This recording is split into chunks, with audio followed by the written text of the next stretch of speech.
മാളു നീ സിന്ദൂരം തൊടുന്നതിന് കുറെ കംപ്ലൈന്റ് ഉണ്ടല്ലോ. നീ സിന്ദൂരം തീർക്കുമെന്നാ പറയുന്നത്, അത് തലവരി കോരി ഒഴിക്കുമെന്നാ പറയുന്നത്. അതിനെ കുറിച്ച് എന്താ പറയാനുള്ളത്? ഏട്ടാ, സിന്ദൂരം തൊടുന്നത് എന്തിനാന്ന് വെച്ചാൽ നമ്മുടെ ഹിന്ദുക്കളുടെ ആചാരമാണ്. സുമംഗലിയായൊരു സ്ത്രീയെ എങ്ങനെയാണ് അറിയുന്നത്? നമ്മുടെ നെറുകയിലെ സിന്ദൂരം കണ്ടിട്ടല്ലേ? അപ്പൊ ഓരോരുത്തര് ഇവിടെ വരെ തൊടുന്നവരുണ്ട്, അതിൽ നിന്ന് തൊട്ടിട്ട് ഇങ്ങനെ മുടി വെച്ച് ഒളിപ്പിച്ച് വെക്കുന്നവരുണ്ട്, പിന്നെ നെറുകയെ മാത്രം തൊടുന്നവരുണ്ട്. അത് ഓരോരുത്തരുടെ ഇഷ്ടമാണ്, അത് ഏത് രീതിയിൽ ഏത് അളവിൽ തൊടണം എന്നുള്ളത് ഓരോരുത്തരുടെ ഇഷ്ടമാണ്, വ്യക്തിപരമായിട്ടുള്ള കാര്യമാണ്. ഇത് ഒരാളല്ല മാളു പറയുന്നത്, ഒരു 100-ലേറെ പേരാണ് പറയുന്നത് മാളു സിന്ദൂരം ഇവിടുന്ന് കൂടുതലാണ് കുറയ്ക്കാൻ വേണ്ടി. അപ്പൊ അതിനെക്കുറിച്ച് എന്താണ് മാളുവിന് പറയാനുള്ളത്? ഏട്ടാ, ഈ 100-ലേറെ പേര് നാളെ വന്നിട്ട് പറയാണ് മാളിന്റെ ഡ്രസ്സിങ് ബോറാണ്, അല്ലെങ്കിൽ ഡ്രസ്സിന്റെ അളവ് കുറയ്ക്കണം, അല്ലെങ്കിൽ ബിക്കിനി ഇട്ട് നടക്കണം എന്ന് പറയുക. അപ്പൊ ഏട്ടൻ എന്ത് ചെയ്യും? സമ്മതിക്കുക? ഇല്ല.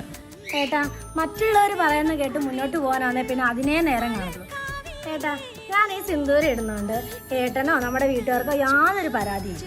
പിന്നെ സിന്ദൂരം ഇടുന്ന എൻ്റെ വ്യക്തിപരമായ കാര്യമാണ്, എൻ്റെ വിശ്വാസമാണ്, എൻ്റെ സ്നേഹമാണ്. അത് ഞാൻ ഒരിക്കലും അളന്നിട്ടല്ല ഇടുന്നത്.